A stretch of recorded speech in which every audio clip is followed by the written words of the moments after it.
Hi, you're watching Left Foot Media. My name is Brendan Malone, and today I thought we would do the full, total, comprehensive post-mortem of the trailer for the upcoming Batwoman TV series on the CW network. It's exactly 3 weeks ago today that this first look trailer was dropped, and there is so much to unpack and talk about in this trailer. And you can tell that something's amiss straight away when you look at that like to dislike ratio on this video. 76,000 likes, which you think, oh, that's pretty good, not bad. 76,000 likes. I'd love to have 76,000 likes in my bag. And then you take a quick squiggle over at the dislikes and you see that they've got 373,000 dislikes. They have almost 300,000 more dislikes than they do likes. So clearly, they've had a winning formula with this particular trailer. And oh boy, have they really hit a winning formula. I'm going to put on my headphones now. Sennheiser, the choice of cheap YouTubers.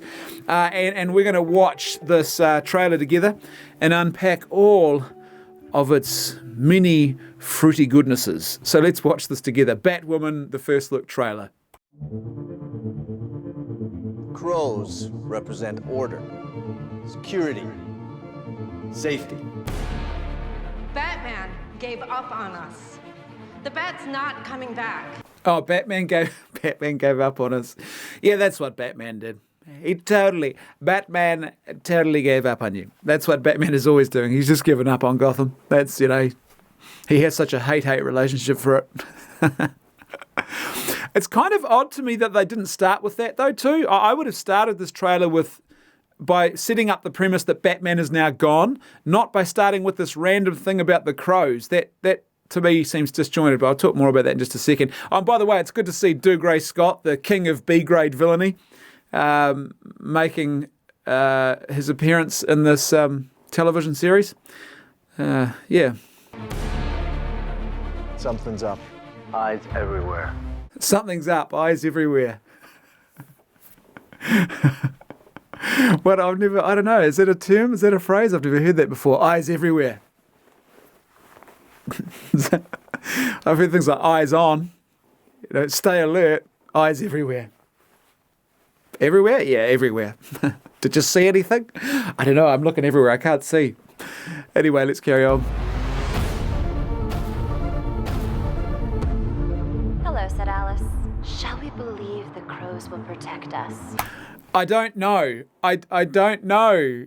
I don't understand what's going on. We're almost 30 seconds into this trailer and I'm still not quite comprehending what's going on here. The setup of this is awful. The one key thing I know is that Batman has abandoned Gotham. We all know how bad he is. He's just left them to it. So that's the one, and that's kind of an interesting piece of setup information. The rest of the stuff, I'm looking and I'm going, what's going on here? Now, maybe you're someone who's watching this and going, but Brendan, if you read through the annals of the comic book history of Batwoman and if you read every supplementary material that was supplied to you to read that nowadays seems to come along with every movie and trailer that's released, but that's another story, then you would understand exactly what's going on here. And if you're a true fan of the Batwoman, then you would know what's going on here. It's like, well, it doesn't really work on that level either, though, does it? Like, surely the whole point of a trailer is you're trying to bring a broader audience in, not just your existing fan base, especially when your existing fan base, surely for a Batman spin-off like Batwoman, is not going to be huge enough to justify the costs involved in making a TV series. I think you want to be going wider than that, don't you? So you want your trailer to actually, effectively the job of a trailer is to say to you, hey, look at this new exciting shiny thing. You want this in your life. So basically it's a marketing ploy, it's a trick, it's a lure, it's the hook with the bait on it to get you to watch, to invest your time in this movie, or this case television series. But so far that's not doing it because it's not really clearly explaining to me why I should really care about this or what exactly is going on here. I don't understand what's happening here. And even if you're a diehard fan, surely what you've seen so far hardly speaks volumes about this amazing, creative and artistic effort that they've put into production design and costumes and everything else of all the things you know and love. It kind of looks like average B-grade stuff thus far. Agent Morton, copy. Do you Copy. Sophie's missing. Oh, now that was an awful hard cut. That I don't know who made this trailer, but this is kind of weird. This is like the stuff I used to make when I was back in late primary school when I first started mucking around with video cameras and basic video editing, and I didn't understand some of the basic concepts about flow in sort of video and how you edit things together. And so I'd have these weird hard cuts. Scenes would last way too long before I'd cut them. You know, it just wasn't good. Now, this is so weird because you have this sequence with the music, the musical score, the action, everything's building up. And what I would expect at that moment, if you want to stop it and take a pause, is that you would hit perhaps a beat and then there'd be silence. And then someone would say something, or Batwoman in this case, or a villain would swoop in. There'd be a moment of pause, all your attention is grabbed, and you look at it, or you build up to a crescendo of some sorts, and then the music explodes or something like that. What I would not expect is all of a sudden this massive hard cut where you suddenly find yourself jumping into what looks like a completely different scene now, and it is clearly obviously a completely different scene, and is totally unrelated to all the setup that you've just given us for the first 35 seconds of this trailer. And we're now talking about something completely different. And what's got to happen now is my brain's got to play catch up. Now, in a television program or in a movie, you have a bit more time to do that. But in a trailer, you've got a 3-minute window and you sort of, you know, you've just got 30 seconds worth of information. You're just processing it. Then all of a sudden you get a hard cut to something else. And now my brain's got to start following this new tract of information and also sort of play catch up and put aside what I've just watched. This is not particularly good editing, and the flow in this is not too flash. But let's carry on and see what we can find out from this new and seismic shift in direction. I thought you should know. Hey, Dad. We're gonna find her. Then let me help. Okay, so he's her dad. So I'm guessing then that Doug Ray Scott is not going to be B-grade villain because he has a history of playing the duplicitous villainous character who acts like your friend at the beginning, but really we all know where that's going. So maybe in this one he's actually going to be the good dad, the cool dad, the hip dad on the block. He's Batwoman's dad. Bad idea. Where'd you get this? What happened to staying out of it? Oh, again, those awful cuts. Like this is quite common in trailers where you cut dialogue into pieces because you've only got a short window of time, and you try and give people a sense of what's happening, in the scene, what's going to be happening in the movie, the story, sort of points of the story. And what you do is it's quite common to cut dialogue short and then edit it together. But that dialogue edit was just, again, these hard edits, these hard cuts. It's like, what happened to staying out of it? Like, where'd you get this? What happened to staying out of it? It's like, this doesn't quite fit together. Surely they could have found a better way to do that. Is there something you'd like to report to your squad? Oh, no. Oh, Batwoman is going to be covering the hot topical issues of the day. Don't ask, don't tell. We're going to be talking about that whole thing here. What is this? Where's the Batwoman in this? Why is this all about everything so far but Batwoman? And why have we strayed now into some weird, I don't know, this is like some weird Netflix drama now. This is, what's going on here? And by the way, is it just me? Can someone tell me? I don't know much about US military fatigues. I don't live in the US. I'm not from the US, so I don't understand this. But is that uniform that this guy's wearing here, is that something normal you might expect to see? I guess they're on parade, or are they on training or doing basic or something?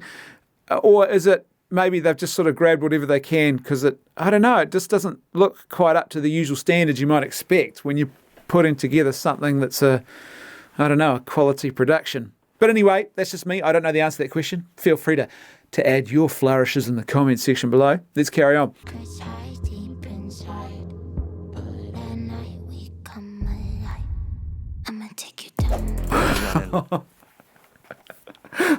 I'm gonna take you down. What is this? This is so good. I love this. Where did you train?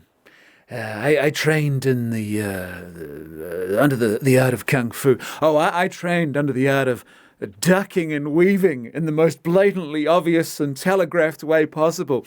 I trained at the let's choreograph your self-defense moves fight school where everything's choreographed and it's slowed down. Just honestly, it was just gold. I'm going to take you down. I'm going to duck. I'm going to take you down. Jablinski Games, yo. I'm going to take you down. We ran in without proper backup. I do not want her getting in the way.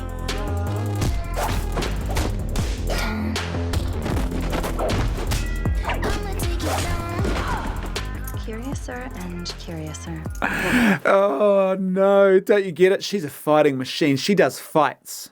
She does the fighting. Her fighting style is Kung Pao chicken. It's just random smattering of action. I guess I shouldn't be too ungrateful. At least they're establishing something about her character, that she's got a bad fighting style, that she does fights. She's got, I don't know, violence issues, but they are establishing something, to be fair, that she's into the old rough and tumble. And here we go back with our arch villainess. Still don't know who she is, but hey, let's just roll with it. Curiouser. What do you want? I need you to send your father a message.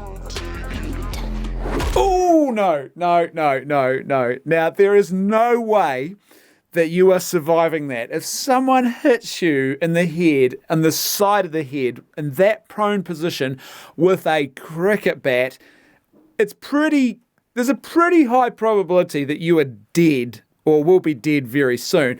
And if you survive it, you are likely to have permanent injuries that are very serious as a result of that. This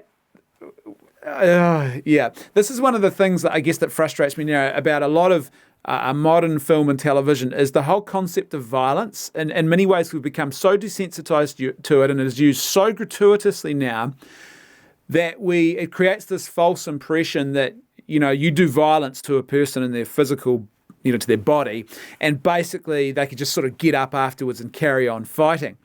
And I mean, it used to be sort of presented in a cartoonish way, but now it's like, seriously, man, people can survive this stuff and carry on fighting when, it's absolutely absurd. But when you see someone smacking someone in the side of the head with a cricket bat, she ain't going to be doing no Batwomaning after that. She'd be lucky if she's got both her eyes still attached and in their eye sockets, and her skull's not cracked. Honestly, Anyway, there's a little side note there. Let's carry on. You're all I have left, Kate. And I don't want to lose you too. Oh, did you notice that little Christopher Nolan flourish there? Yeah, that little on the bike in front of the buildings. It's very Nolan-esque. Thank you, Christopher, for your service to DC and to the Batman franchise. You certainly have given us hours of entertainment and lots for other people to plagiarise. Wayne Security. You owe my boss a new door. Your boss is my cousin. You don't want to go to that. You were seriously not supposed to know what's down there. So I have this thing with rolls? So first of all, is this guy like the worst security guard ever? Oh, please don't go there. Please, I implore you. Please, I beg of you. Please. Now, please, could you please stop hitting that man in the head with a stick? Please. Can you please not go in that door? Please. Now, don't steal that money from the armored car. Please. What? This is the worst security that I've ever seen. And secondly, I've got a thing with the rules, man. I don't do rules. Rules are for the lamos and the normies. I'm a cutting edge hipster. There's a new Batwoman in town, and she doesn't do rules, yo.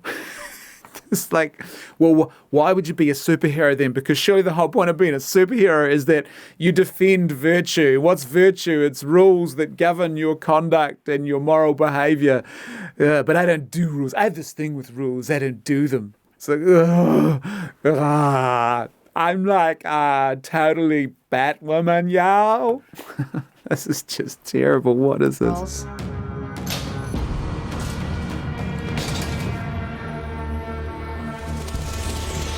Oh, mean, look at that. That is some bad directing, I would suggest there. So the hands are up like this, and you know what's happened here. What they would have done to her is they would have said, look, trust us. This is going to look amazing. We're going to load this place up with bats. So just put your hands up like that and it'll look amazing. But clearly, yeah, it doesn't look amazing. It looks kind of weird. The bats? Bats coming. Anyway, look at this. 1 minute, 50 seconds in. Oh, the like to dislike ratio is starting to make a whole lot of sense there.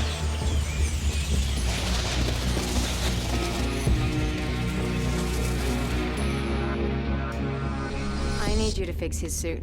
The suit is literal perfection. It will be. When it fits a woman.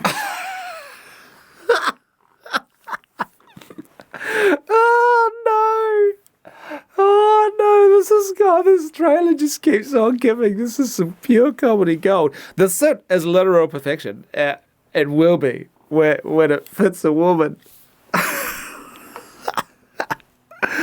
Oh no. Hey, here's a pro tip for all you budding comic book film and television makers out there. If you're gonna want the fans of your franchise to sort of watch your new fandangled shows, make sure that you don't take a steaming pile of excrement all over the franchise, right? Everyone loves Batman. Batman is like, it's Batman. The reason you're watching Batwoman is because of Batman. Don't defame and talk down to and condescend the very reason why people would be watching this show. That's why your like to dislike ratio is so bad, and that's why this show. I mean, who are they appealing to with this? Who do they think is going to watch this? You know, if we belittle Batman, that'll really increase our market share. What are the best things we could do? Let's push go on that idea. Who thought that would be a good idea? Oh, and who's writing these lines? It will be when a woman wears it. Honestly, who are these writers? I want to see what other children's programs they've written. Oh, this is just classic stuff, man.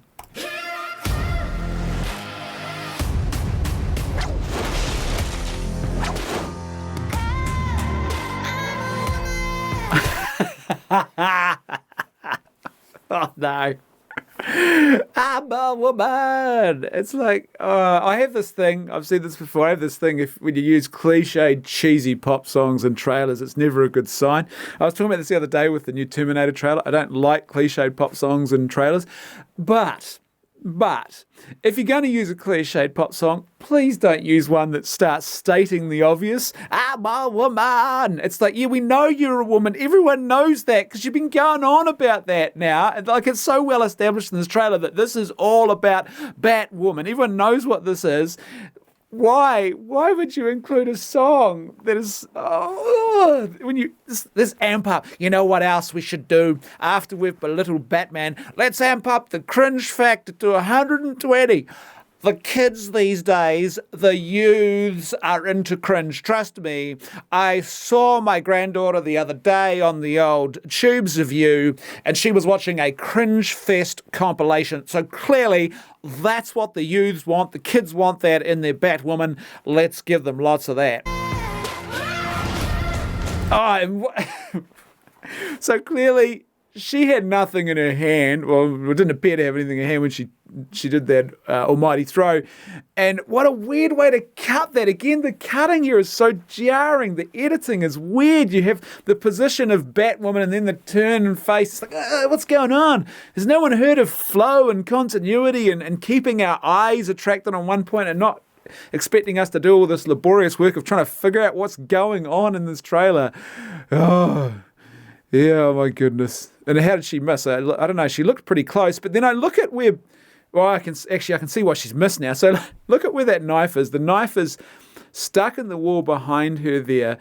But Batwoman is not looking where she should be. Like, look at the direction of the knife. Let's do a little bit of CSI work now, kids. And if we draw a laser arrow from where that knife is, then what you should see, if the knife is behind me here, like this is, I'm pretend for a minute I'm Batwoman. Get it? Okay, so I'm Batwoman now. And behind me, right behind me, is a knife that's sticking out of a wall like this. What does that mean? It means the knife came from that direction, all right? So why would I be looking off to the side at someone over here? Seriously, where did she throw that knife from? Was she trust me, it's like Angelina Jolie in that movie where they curl the bullets. Trust me, it's physics. It's the new physics. She curls the knife around a corner. It's like, why is she looking in that direction? What is going on here? Inquiring minds want to know. You're a female Bruce Wayne. Awesome. Hilarious. Handsome. Oh, the cringe. Sorry. Having cringe seizure. They've just ramped up the cringe factor there again. Now, I'm guessing if I was a betting man, I would bet that dialogue was the other way around. So she issues a list of cheesy cringe fest statements about how awesome she thinks she is. The one thing she forgot to say was how humble she is. I'd be perfect if I wasn't so humble. And that's kind of one of the weird things, because Batman as a character was never an ego. It's kind of weird that you would insert the ego thing. But anyway, leaving that aside. That's their take on this character. But clearly she would have issued, I'm assuming this is how it's written, she issues that list of descriptions about what she thinks of herself, and then he would have said, so clearly, a female Bruce Wayne then, right? Surely that's how that's written. But why did you change it around? Like, again, what's going on with the editing here? Now, I know why you changed it around, because you really wanted to make the point. She's the new Batwoman. Do you get it? She's also the new Bruce Wayne. Do you get it? If you didn't get it for the last 2.5 minutes, we're going to tell you again. We're going to hit you on the head with a piece of concrete. Bang! Did you get it? Oh, this is just gold, man. This is classic. This has got to be up there for trailer of the year. Full wokeness in this one.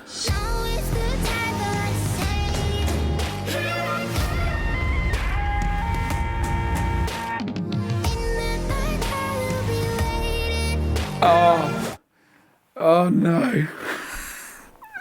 The hero we need is her. Now, you thought it said hair, but it did say hair, but we took the E off and made it a her. See, that is clever marketing. We are the marketing department. Come on, guys, put your hand on your backs. Give yourself a little patty pat for that one. Oh, it's so frustrating. Well, first of all, who made those fonts, these titles? Because, man, this looks like some entry-level internet stuff here, to be fair. No expense spared in the title department.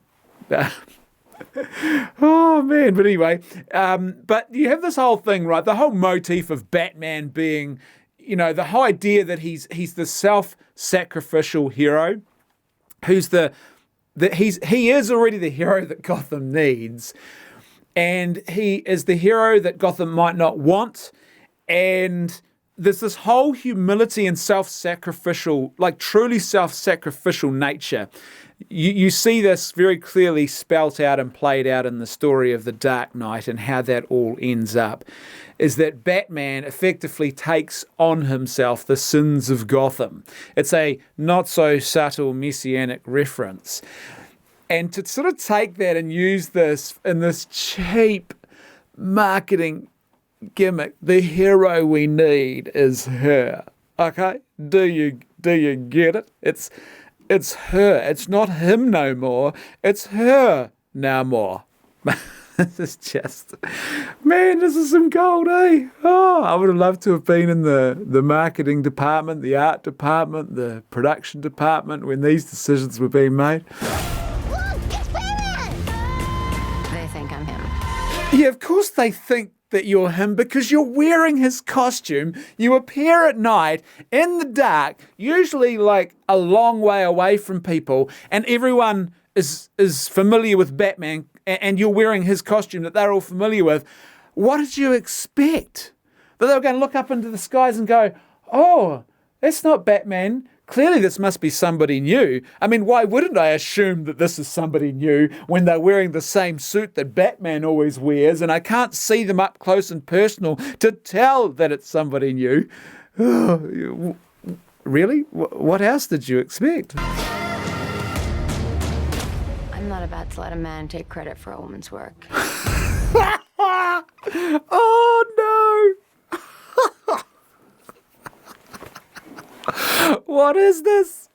No! Oh no! I'm not allowed to. I'm not about to let a man take credit for a woman's work. You are literally taking a man's entire lifetime body of work, the mythology, the Batcave, the technology, everything that he built and created, and you are taking it for yourself, and you're just going to stick your own label on it and then claim that that was your work. What are you talking about? This doesn't make any sense. Oh, this is what happens. I think when you hit peak wokeness, I think what happens, you have an overload in parts of the brain and your cognitive abilities, they stop functioning like they should. And I think one of the first things that goes out the window is like logic, because this is just, I'm not about to let a man take credit for a woman's work. No man is taking credit for a woman's work. That's not what's happening here. This is Batman's work. You're now trying to take credit for Batman's work, but everyone is calling you Batman because you're in Batman's costume, and they all think you're Batman, but there is no man here, and this man is not trying to take credit for your work. No one even knows you exist.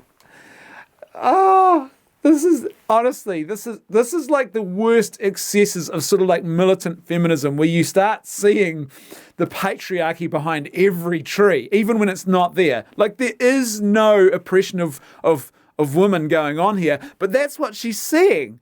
And not only is it not oppression of women, she has taken Batman's lifetime work, claimed it for her own, and then declared that somehow she's the victim in all of this.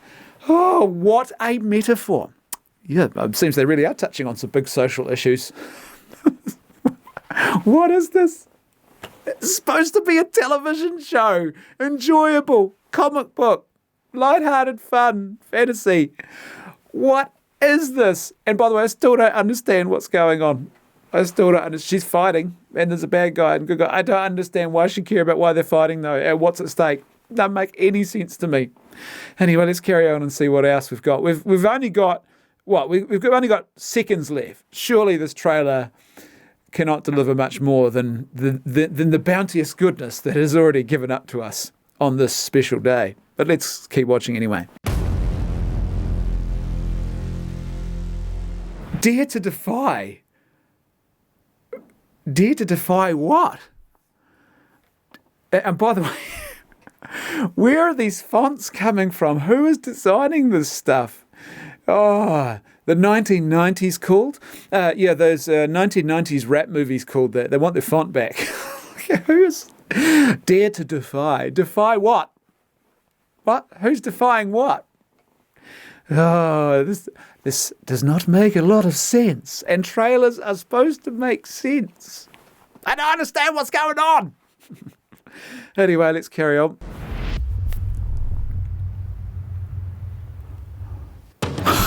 Oh, no. No, what is that? Oh, I'm going to go back. What is this? What is going on here? I got to watch this again. This is unbelievable. What is this? Oh, no.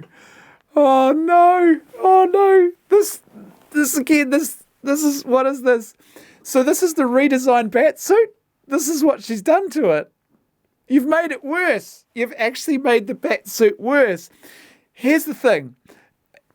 It's like well established by now, thank you again, Christopher Nolan, for your service, that the Batsuit is this aerodynamic thing. It's designed with this sort of strategic sort of outcomes in mind. The whole idea is that this is something tactical, this is something practical. It's actually a suit of armor, effectively. It's a tool, and it's all about utilitarian functionalism. That's what the Batsuit is all about. So why, oh why, would you take a red wig and stick that on top of the Batsuit especially after you've declared it will be perfection once a woman wears it. So clearly this is your idea of perfecting the Batsuit. You've made it worse. So now, first of all, the aerodynamics will have been altered by the fact that you have now got bits of nylon hanging off the top of your head. Why are there bits of nylon hanging off the top of your head? Aerodynamics definitely interfered with. Less of a Batsuit now. Secondly, what happens when you're jumping off the building and you're trying to use both your arms and all of a sudden that fancy special wig you got on there, which you just, you glue it on? I'm assuming you didn't put hair plugs into and do even more damage to the structural integrity of the Batsuit, but I'm assuming it's just glued on. But what happens when that glued on hairpiece suddenly flutters around in the wind and you've now got your eyes covered over and you can't see what's going on, or you're in a fight and the same thing happens?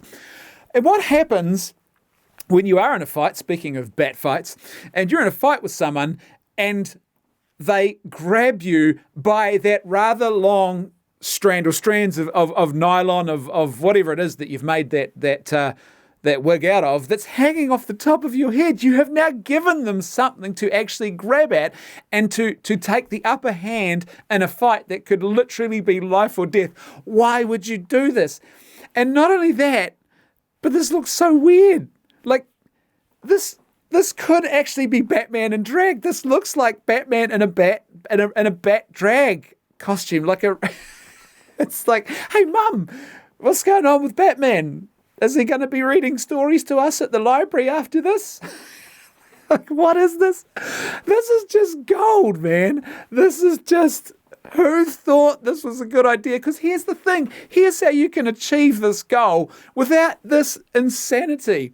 All you have to do is do what you've done with the front of the chest with the red bat, and instead of having literal hair hanging off the top of the Batsuit, what you do is you do a stylized version of it and you paint, I don't know, red stripes or red triangular shapes or red flames or whatever you want on the top of the cowl, and everyone knows something's different going on there, and it's consistent. It has a sort of homage but a uniqueness in relation to what the comic books were, and it still has that whole aerodynamic Batman thing going on. This is just so weird. And by the way, again, with this trailer, what is going on here? You have this sequence where, first of all, we get Dare to Defy, and then she stops and turns and just stares creepily at us, the audience. There's no commentary, there's no music, there's no big crescendo moment. The trailer just comes to an end. Why is she staring at us like this? What is happening? Like, normally in a trailer, when you have this kind of thing going on, you would expect maybe a voiceover, someone to be saying something in the background. You know, she is the hero that Gotham needs and she's looking at us, or some music or a crescendo or something to happen to wrap this all up. She just turns and looks at us. Honestly, it looks like she wants to say, why are you judging me? Are you judging me? Are you judging me for the outfit I'm wearing? Why are you judging me? This does not compute. This does not make a lot of sense. This is, I can see that like to dislike ratio. I understand exactly why that is the way that it is now. This is truly awful. Who made this? Like I said, one of the big things about a trailer is, the whole point of a trailer is it's supposed to lure you in. It's supposed to be the hook with the bait on it. There's no bait on this hook. There's not even a hook here. I still don't understand what the stakes are, what's at stake here, why she's come back, why she decided to adopt the mantle. She was in the army, but she's a cop now. She's a security agent. There's all these things that don't make sense. I don't understand this. This is terrible. This is just terrible. And this does not bode well. Now, to be fair, this could be one of the best comic book TV series that has ever been made. Pro tip, I wouldn't hold your breath, though, based on this trailer, because this just looks so awful. And clearly, they are going for the whole political agenda. Like, this is one of the worst examples I've seen in a long time, where you actually take a mythology and you just hollow it out, you gut it out. speaking of taking credit for another person's work, you gut the mythology. You leave its innards lying on the side of the road, and then you stuff it full of hollow, shallow, superficial political propaganda, and you go, there you go, kiddies. Here's your comic book superhero cartoon show that we've made for you, and you're going to love it. Have a drag of my smoke. Yeah, would you like some hash browns to go with that? It's great, healthy, lovely. It's rubbish. It is rubbish, and this is a symptom and a metaphor, more of a symptom really, for the culture that sort of dominates the entertainment industry these days, and which produces this kind of garbage, this vacuous, nonsensical, technically inferior stuff. This is just, man, I didn't quite realise the reports about this were all true. This is just some awful stuff. As per usual, though, I'd love to hear your thoughts. You might really love this. You might be thinking, this is amazing. How dare you, Brendan, make fun of the greatest television show that is ever going to be broadcast on. Forget about Chernobyl. This is going to be even more real than Chernobyl. It's going to be so amazing. But anyway, I'd love to hear your thoughts, so please let me know what you think in the comments section below. And if you like the content I'm creating and you'd like to see more of it, then please consider financially supporting the channel. The links for how you can do that are found in the video description below. Thanks for watching. See you next time on Left Foot Media.